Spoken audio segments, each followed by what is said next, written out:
प्रभुं प्राणनाथं विभुं विश्वनाथं जगन्नाथनाथं सदानन्दभाजं भवद्भव्यभूतेश्वरं भूतनाथं शिवं शङ्करं शम्भुमीशानमीडे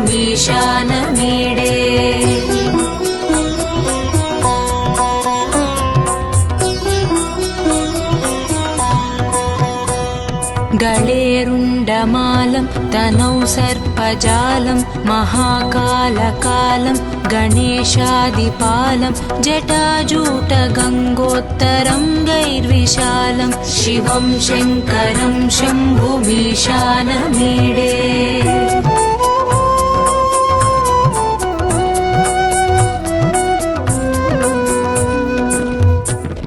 मुदामाकरं मण्डनं मण्डयन्तं महामण्डलं भस्मभूषाधरं तम् अनादिं ह्यपारं महामोहमारं शिवं शङ्करं शम्भुमीशानमीडे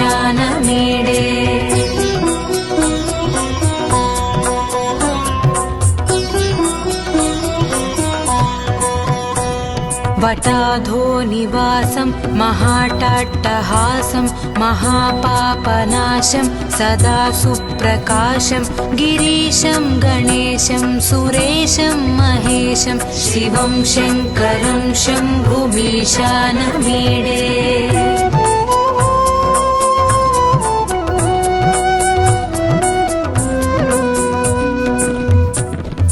गिरीन्द्रात्मजा सङ्गृहीतार्धदेहं गिरौ संस्थितं सर्वदापन्नगेहं परब्रह्म ब्रह्मादिभिर्वन्द्यमानं शिवं शङ्करं शम्भुमीशानमीडे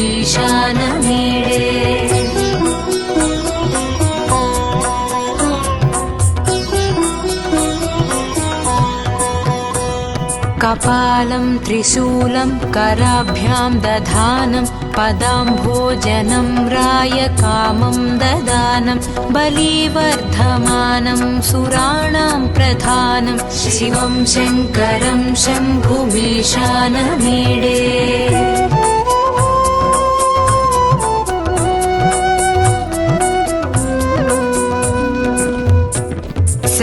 शरच्चन्द्रगात्रं गणानन्दपात्रं त्रिनेत्रं पवित्रं धनेशस्य मित्रम् अपर्णाकळत्रं सदा सच्चरित्रं शिवं शङ्करं शम्भुमीशानमीडे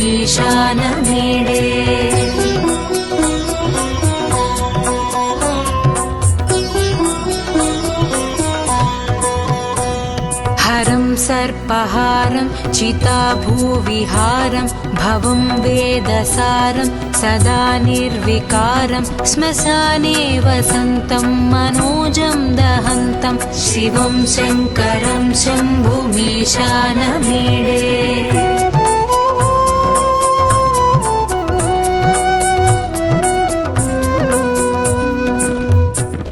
स्वयं यः प्रभाते नरः शूलपाणे पठेत् स्तोत्ररत्नं द्विह प्राप्य रत्नं सुपुत्रं सुधान्यं सुमित्रं कळत्रं विचित्रैः समाराध्य मोक्षं प्रयाति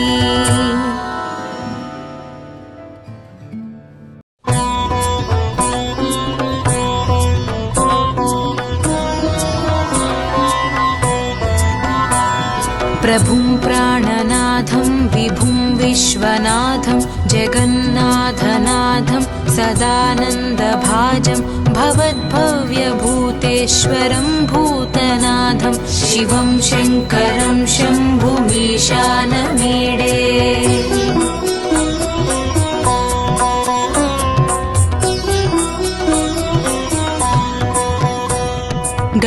गळेरुण्डमालं तनौ सर्पजालं महाकालकालं गणेशादिपालं जटाजूटगङ्गोत्तरं गैर्विशालं शिवं शङ्करं शम्भुमीशानमीडे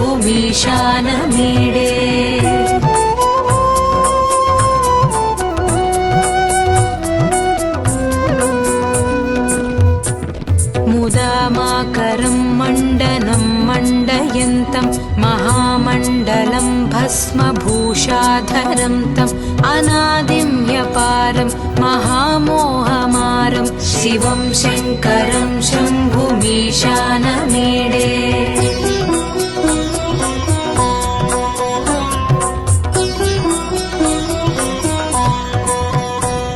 वटाधो निवासं महाटाट्टहासं महापापनाशं सदा सुप्रकाशं गिरीशं गणेशं सुरेशं महेशं शिवं शङ्करं शम्भुमीशानमीडे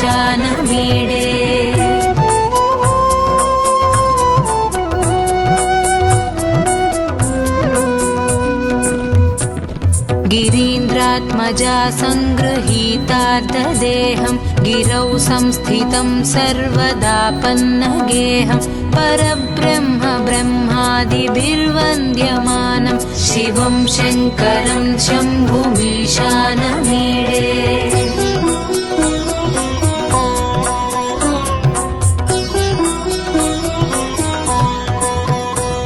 कपालं त्रिशूलं कराभ्यां दधानं पदाम्भोजनं रायकामं ददानं बलिवर्धमानं सुराणां प्रधानं शिवं शङ्करं शम्भुमीशानमीडे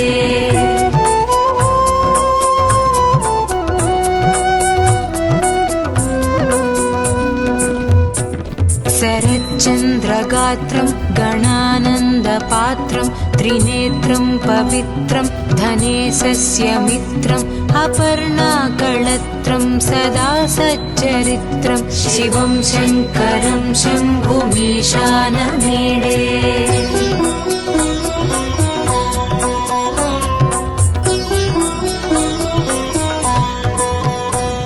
हरं सर्पहारं चिताभूविहारं भवं वेदसारं सदा निर्विकारं श्मशाने वसन्तं मनोजं दहन्तं शिवं शङ्करं शम्भुमीशानमीडे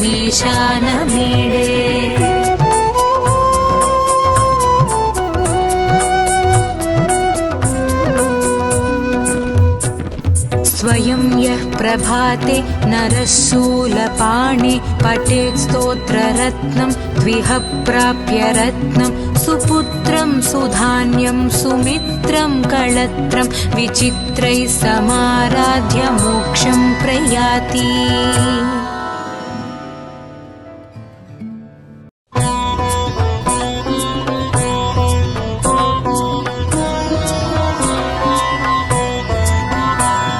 प्रभुं प्राणनाथं विभुं विश्वनाथं जगन्नाथनाथं सदानन्दभाजं भवद्भव्यभूतेश्वरं भूतनाथं शिवं शङ्करं शम्भुमीशानमीडे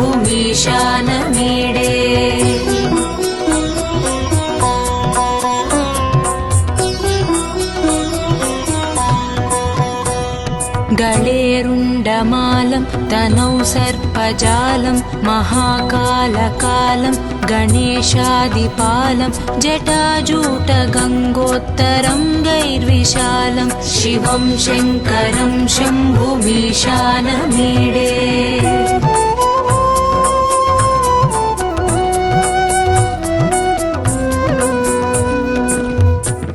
मुदामाकरं मण्डनं मण्डयन्तं महामण्डलं भस्मभूषाधरं तम् अनादिं ह्यपारं महामोहमारं शिवं शङ्करं शम्भुमीशानमीडे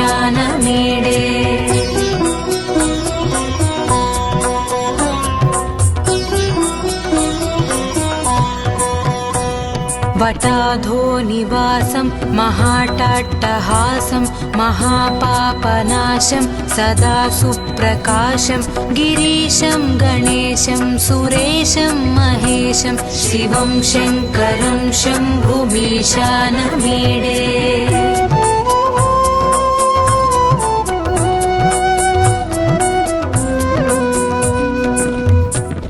गिरीन्द्र गिरीन्द्रात्मजा सङ्गृहीतार्धदेहं गिरौ संस्थितं सर्वदापन्नगेहं परब्रह्म ब्रह्मादिभिर्वन्द्यमानं शिवं शङ्करं शम्भुमीशानमीडे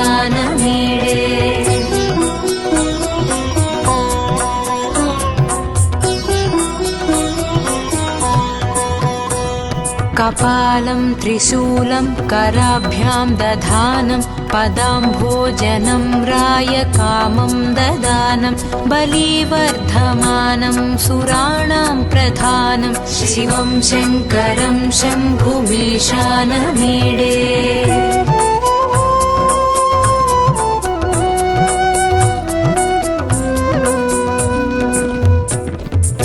शरच्चन्द्रगात्रं गणानन्दपात्रं त्रिनेत्रं पवित्रं धनेशस्य मित्रम् अपर्णाकळत्रं सदा सच्चरित्रं शिवं शङ्करं शम्भुमीशानमीडे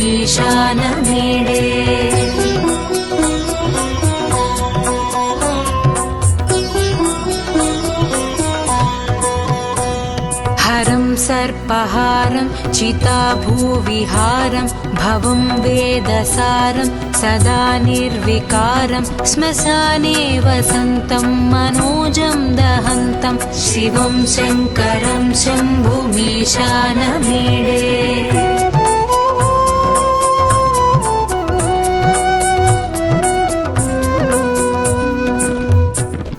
स्वयं यः प्रभाते नरः शूलपाणे पठेत् स्तोत्ररत्नं द्विह प्राप्य रत्नं सुपुत्रं सुधान्यं सुमित्रं कळत्रं विचित्रैः समाराध्य मोक्षं प्रयाति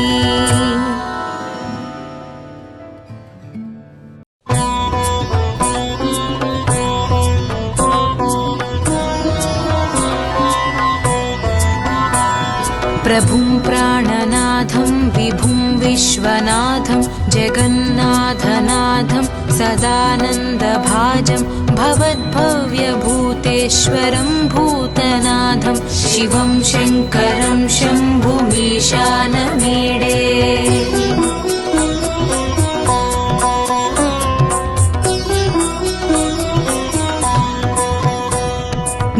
गळेरुण्डमालं तनौ सर्पजालं महाकालकालं गणेशादिपालं जटाजूटगङ्गोत्तरं गैर्विशालं शिवं शङ्करं शम्भुमीशानमीडे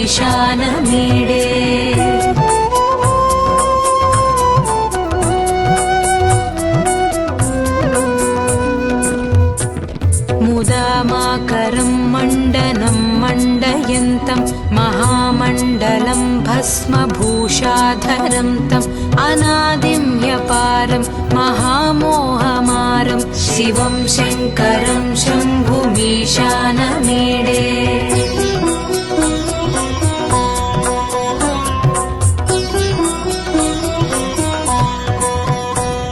वटाधो निवासं महाटाट्टहासं महापापनाशं सदा सुप्रकाशं गिरीशं गणेशं सुरेशं महेशं शिवं शङ्करं शम्भुमीशानमीडे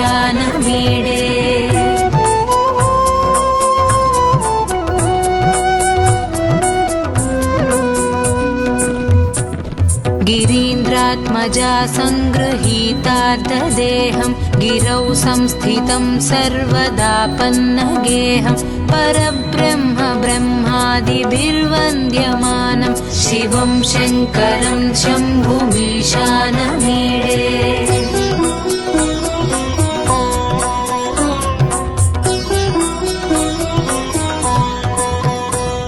कपालं त्रिशूलं कराभ्यां दधानं पदाम्भोजनं रायकामं ददानं बलिवर्धमानं सुराणां प्रधानं शिवं शङ्करं शम्भुमीशानमीडे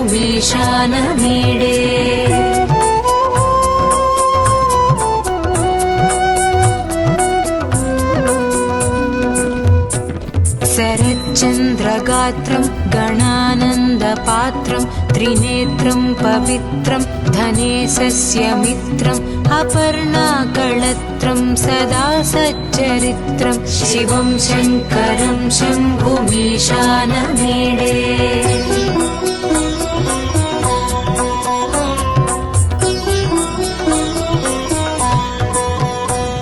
हरं सर्पहारं चिताभूविहारं भवं वेदसारं सदा निर्विकारं श्मशाने वसन्तं मनोजं दहन्तं शिवं शङ्करं शम्भुमीशानमीडे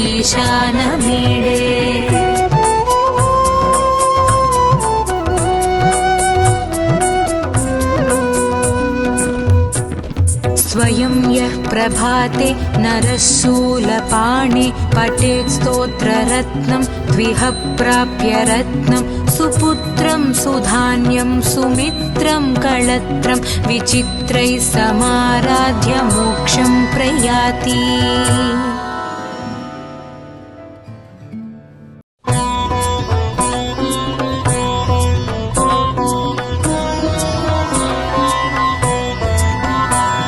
प्रभुं प्राणनाथं विभुं विश्वनाथं जगन्नाथनाथं सदानन्दभाजं भवद्भव्यभूतेश्वरं भूतनाथं शिवं शङ्करं शम्भुमीशानमीडे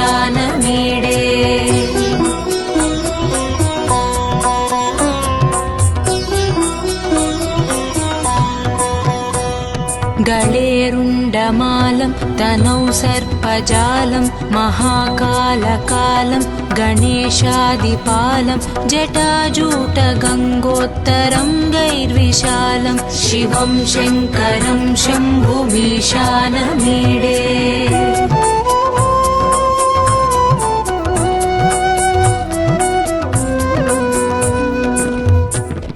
मुदामाकरं मण्डनं मण्डयन्तं महामण्डलं भस्मभूषाधरं तम् अनादिं ह्यपारं महामोहमारं शिवं शङ्करं शम्भुमीशानमीडे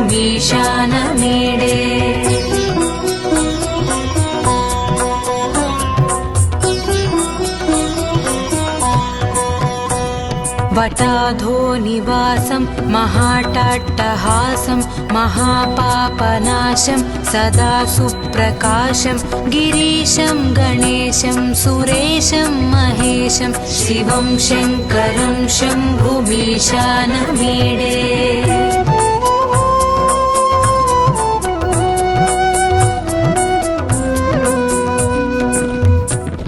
गिरीन्द्रात्मजा सङ्गृहीतार्धदेहं गिरौ संस्थितं सर्वदापन्नगेहं परब्रह्म ब्रह्मादिभिर्वन्द्यमानं शिवं शङ्करं शम्भुमीशानमीडे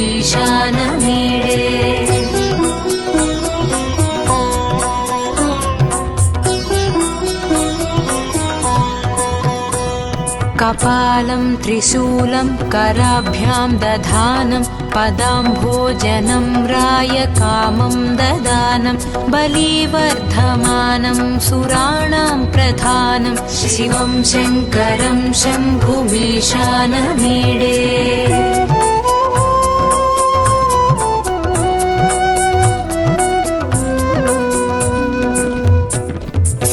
शरच्चन्द्रगात्रं गणानन्दपात्रं त्रिनेत्रं पवित्रं धनेशस्य मित्रम् अपर्णाकळत्रं सदा सच्चरित्रं शिवं शङ्करं शम्भुमीशानमीडे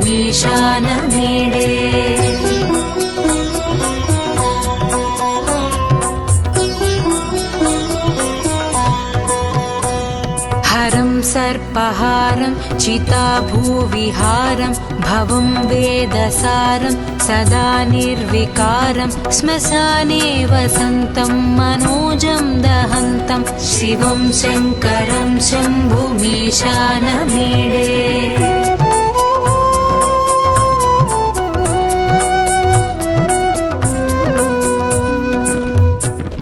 स्वयं यः प्रभाते नरशूलपाणे पठेत् स्तोत्ररत्नं द्विह प्राप्य रत्नं सुपुत्रं सुधान्यं सुमित्रं कळत्रं विचित्रैः समाराध्य मोक्षं प्रयाति।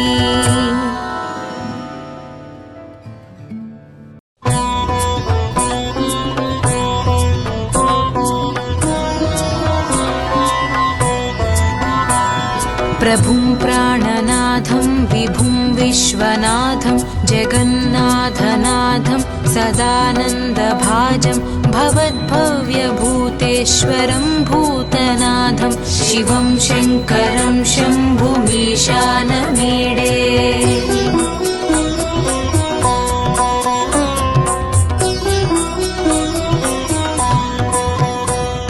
गळेरुण्डमालं तनौ सर्पजालं महाकालकालं गणेशादिपालं जटाजूटगङ्गोत्तरं गैर्विशालं शिवं शङ्करं शम्भुमीशानमीडे।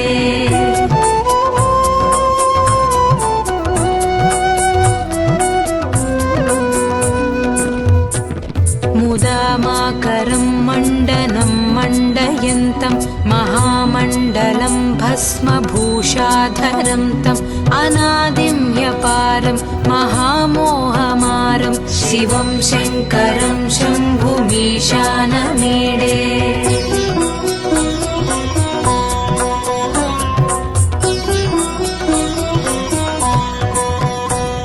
वटाधो निवासं महाटाट्टहासं महापापनाशं सदा सुप्रकाशं गिरीशं गणेशं सुरेशं महेशं शिवं शङ्करं शम्भुमीशानमीडे।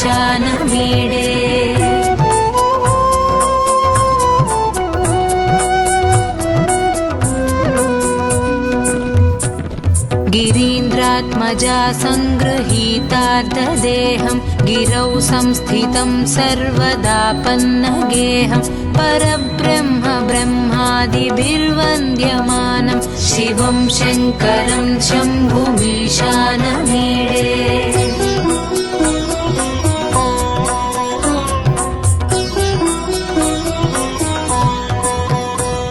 कपालं त्रिशूलं कराभ्यां दधानं पदाम्भोजनं रायकामं ददानं बलिवर्धमानं सुराणां प्रधानं शिवं शङ्करं शम्भुमीशानमीडे।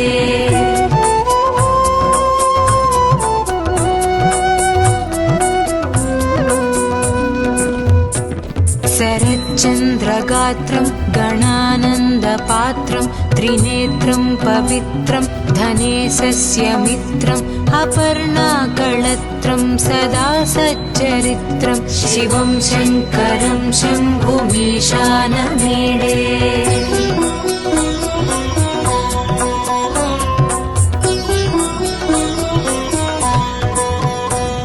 हरं सर्पहारं चिताभूविहारं भवं वेदसारं सदा निर्विकारं श्मशाने वसन्तं मनोजं दहन्तं शिवं शङ्करं शम्भुमीशानमीडे।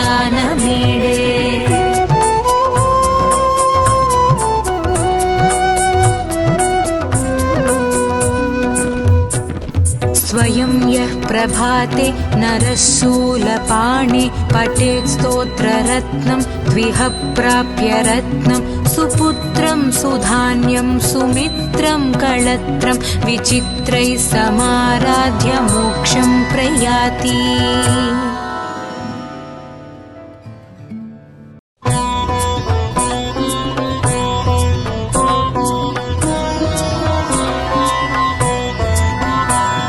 प्रभुं प्राणनाथं विभुं विश्वनाथं जगन्नाथनाथं सदानन्दभाजं भवद्भव्यभूतेश्वरं भूतनाथं शिवं शङ्करं शम्भुमीशानमीडे।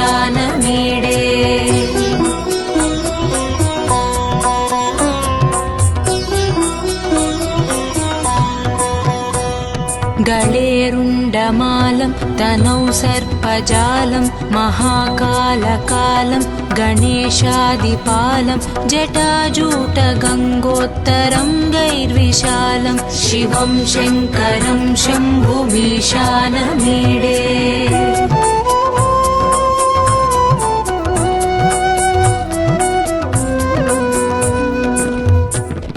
मुदामाकरं मण्डनं मण्डयन्तं महामण्डलं भस्मभूषाधरं तम् अनादिं ह्यपारं महामोहमारं शिवं शङ्करं शम्भुमीशानमीडे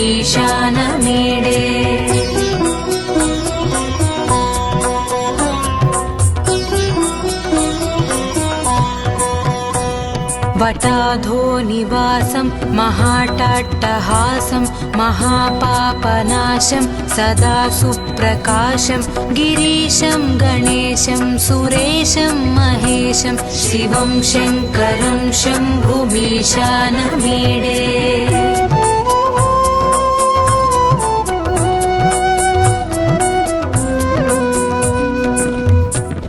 गिरीन्द्रात्मजा सङ्गृहीतार्धदेहं गिरौ संस्थितं सर्वदापन्नगेहं परब्रह्म ब्रह्मादिभिर्वन्द्यमानं शिवं शङ्करं शम्भुमीशानमीडे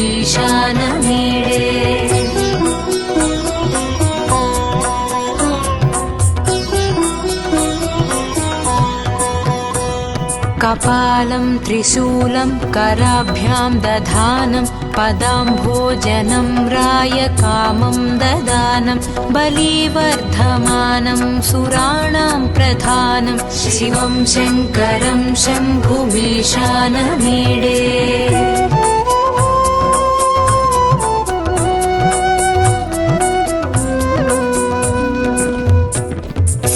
शरच्चन्द्रगात्रं गणानन्दपात्रं त्रिनेत्रं पवित्रं धनेशस्य मित्रम् अपर्णाकळत्रं सदा सच्चरित्रं शिवं शङ्करं शम्भुमीशानमीडे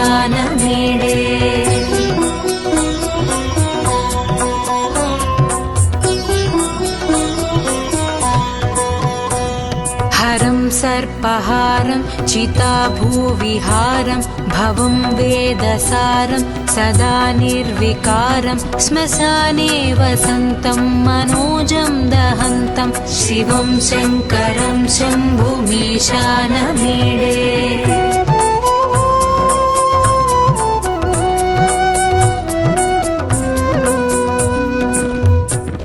स्वयं यः प्रभाते नरः शूलपाणे पठेत् स्तोत्ररत्नं द्विह प्राप्य रत्नं सुपुत्रं सुधान्यं सुमित्रं कळत्रं विचित्रैः समाराध्य मोक्षं प्रयाति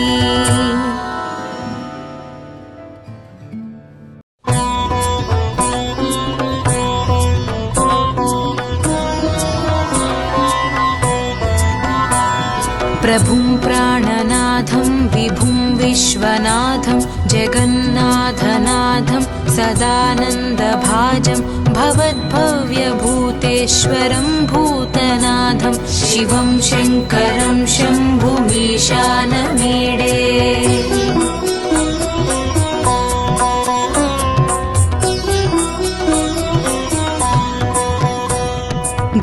गळेरुण्डमालं तनौ सर्पजालं महाकालकालं गणेशादिपालं जटाजूटगङ्गोत्तरङ्गैर्विशालं शिवं शङ्करं शम्भुमीशानमीडे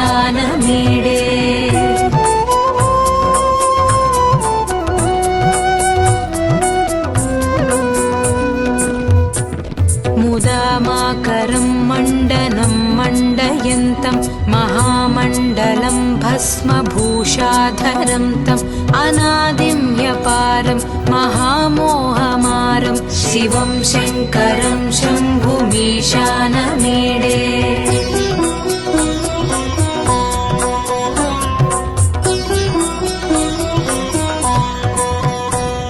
वटाधोनिवासं महाटाट्टहासं महापापनाशं सदा सुप्रकाशं गिरीशं गणेशं सुरेशं महेशं शिवं शङ्करं शम्भुमीशानमीडे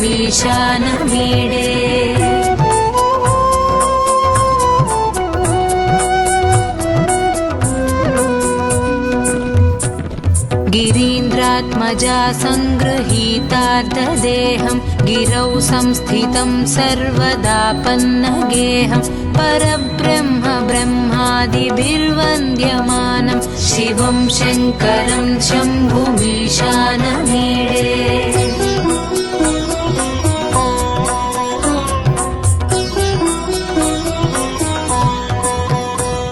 कपालं त्रिशूलं कराभ्यां दधानं पदाम्भोजनं रायकामं ददानं बलिवर्धमानं सुराणां प्रधानं शिवं शङ्करं शम्भुमीशानमीडे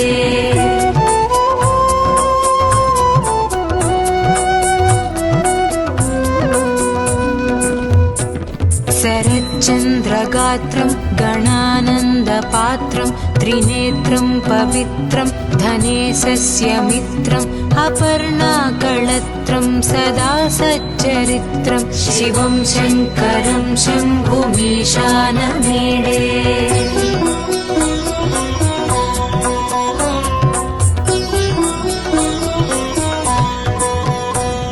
हरं सर्पहारं चिताभूविहारं भवं वेदसारं सदा निर्विकारं श्मशाने वसन्तं मनोजं दहन्तं शिवं शङ्करं शम्भुमीशानमीडे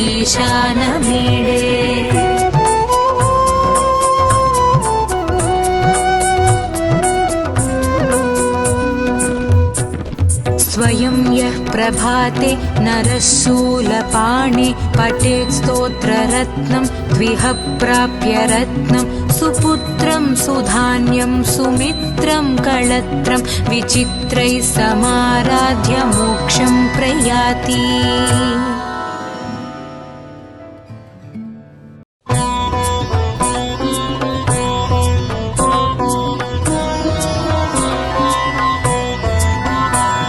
प्रभुं प्राणनाथं विभुं विश्वनाथं जगन्नाथनाथं सदानन्दभाजं भवद्भव्यभूतेश्वरं भूतनाथं शिवं शङ्करं शम्भुमीशानमीडे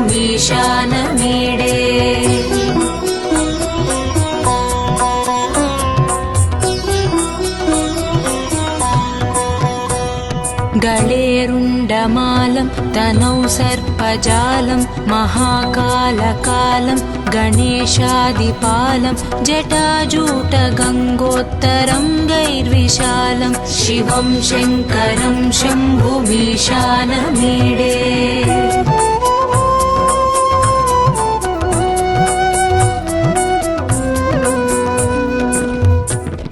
मुदामाकरं मण्डनं मण्डयन्तं महामण्डलं भस्मभूषाधरं तम् अनादिं ह्यपारं महामोहमारं शिवं शङ्करं शम्भुमीशानमीडे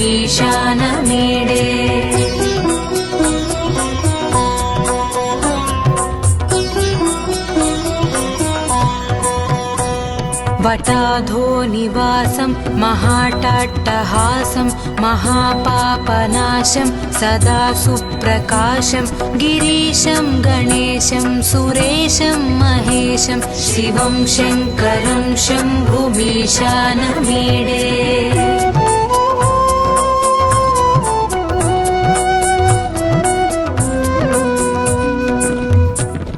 गिरीन्द्रात्मजा सङ्गृहीतार्धदेहं गिरौ संस्थितं सर्वदापन्नगेहं परब्रह्म ब्रह्मादिभिर्वन्द्यमानं शिवं शङ्करं शम्भुमीशानमीडे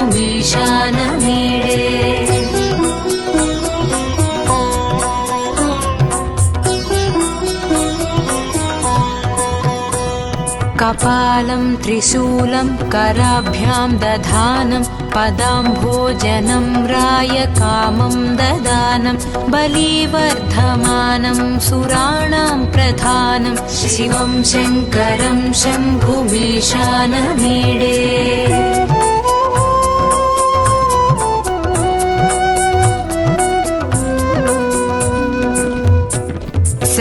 शरच्चन्द्रगात्रं गणानन्दपात्रं त्रिनेत्रं पवित्रं धनेशस्य मित्रम् अपर्णाकळत्रं सदा सच्चरित्रं शिवं शङ्करं शम्भुमीशानमीडे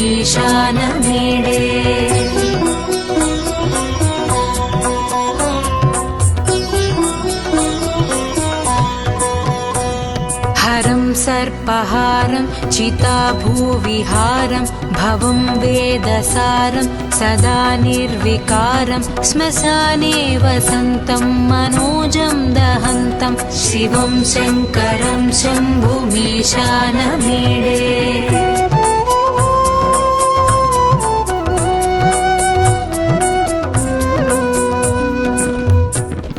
स्वयं यः प्रभाते नरः शूलपाणे पठेत् स्तोत्ररत्नं द्विह प्राप्य रत्नं सुपुत्रं सुधान्यं सुमित्रं कळत्रं विचित्रैः समाराध्य मोक्षं प्रयाति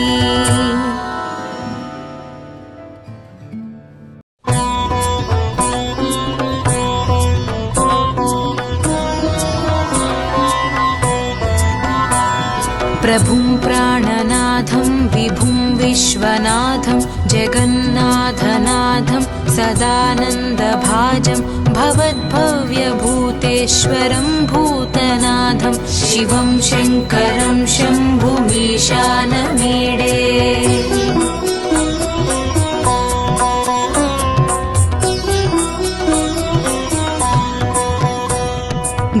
गळेरुण्डमालं तनौ सर्पजालं महाकालकालं गणेशादिपालं जटाजूटगङ्गोत्तरङ्गैर्विशालं शिवं शङ्करं शम्भुमीशानमीडे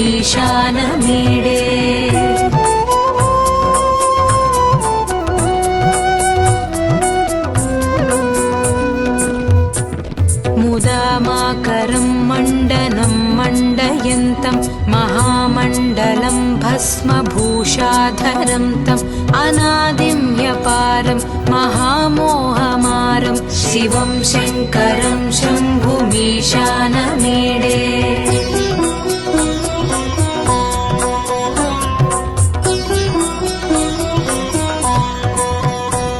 वटाधो निवासं महाटाट्टहासं महापापनाशं सदा सुप्रकाशं गिरीशं गणेशं सुरेशं महेशं शिवं शङ्करं शम्भुमीशानमीडे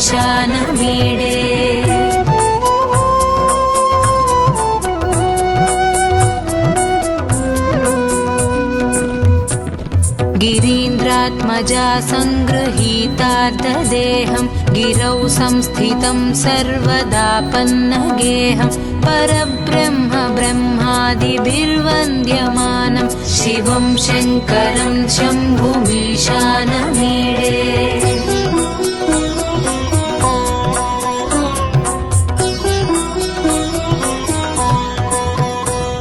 कपालं त्रिशूलं कराभ्यां दधानं पदाम्भोजनं रायकामं ददानं बलिवर्धमानं सुराणां प्रधानं शिवं शङ्करं शम्भुमीशानमीडे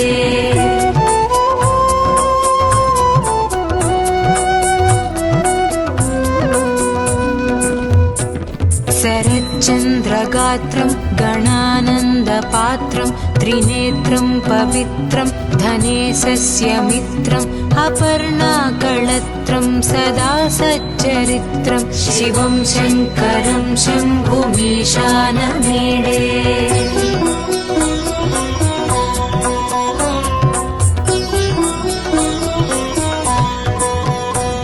हरं सर्पहारं चिताभूविहारं भवं वेदसारं सदा निर्विकारं श्मशाने वसन्तं मनोजं दहन्तं शिवं शङ्करं शम्भुमीशानमीडे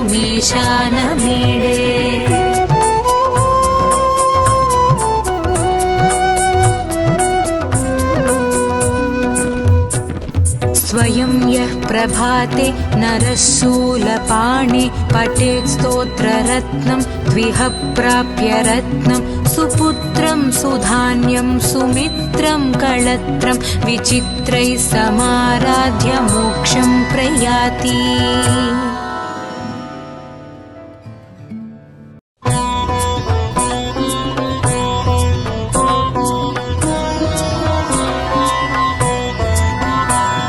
प्रभुं प्राणनाथं विभुं विश्वनाथं जगन्नाथनाथं सदानन्दभाजं भवद्भव्यभूतेश्वरं भूतनाथं शिवं शङ्करं शम्भुमीशानमीडे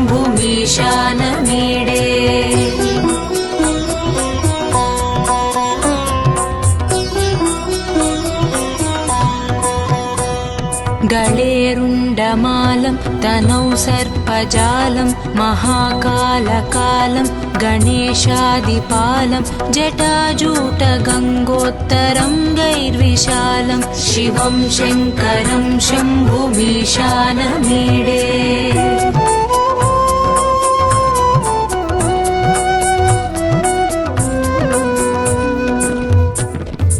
मुदामाकरं मण्डनं मण्डयन्तं महामण्डलं भस्मभूषाधरं तम् अनादिं ह्यपारं महामोहमारं शिवं शङ्करं शम्भुमीशानमीडे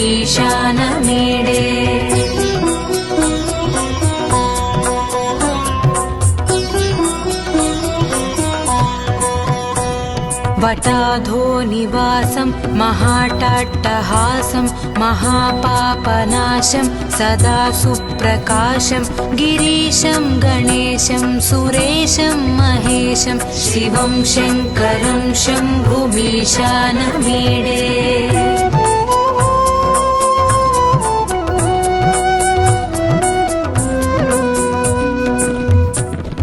गिरीन्द्रात्मजा सङ्गृहीतार्धदेहं गिरौ संस्थितं सर्वदापन्नगेहं परब्रह्म ब्रह्मादिभिर्वन्द्यमानं शिवं शङ्करं शम्भुमीशानमीडे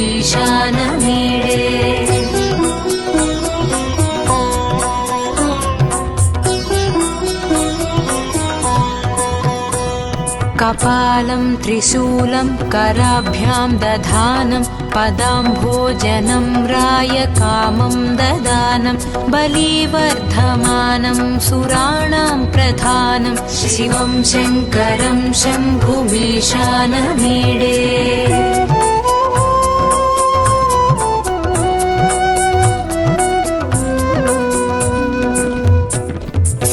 शरच्चन्द्रगात्रं गणानन्दपात्रं त्रिनेत्रं पवित्रं धनेशस्य मित्रम् अपर्णाकळत्रं सदा सच्चरित्रं शिवं शङ्करं शम्भुमीशानमीडे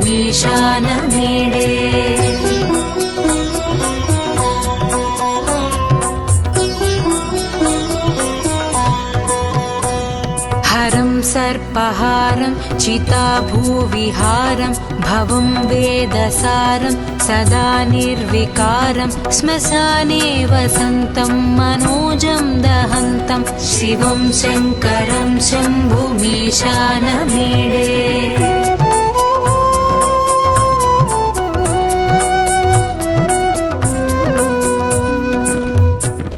स्वयं यः प्रभाते नरः शूलपाणे पठेत् स्तोत्ररत्नं द्विह प्राप्य रत्नं सुपुत्रं सुधान्यं सुमित्रं कळत्रं विचित्रैः समाराध्य मोक्षं प्रयाति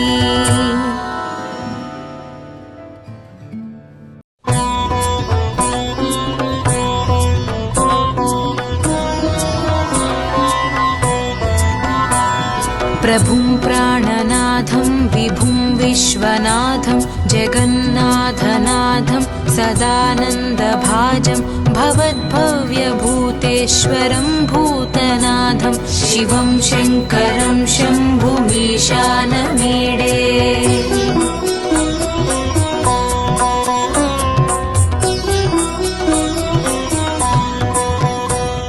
गळेरुण्डमालं तनौ सर्पजालं महाकालकालं गणेशादिपालं जटाजूटगङ्गोत्तरङ्गैर्विशालं शिवं शङ्करं शम्भुमीशानमीडे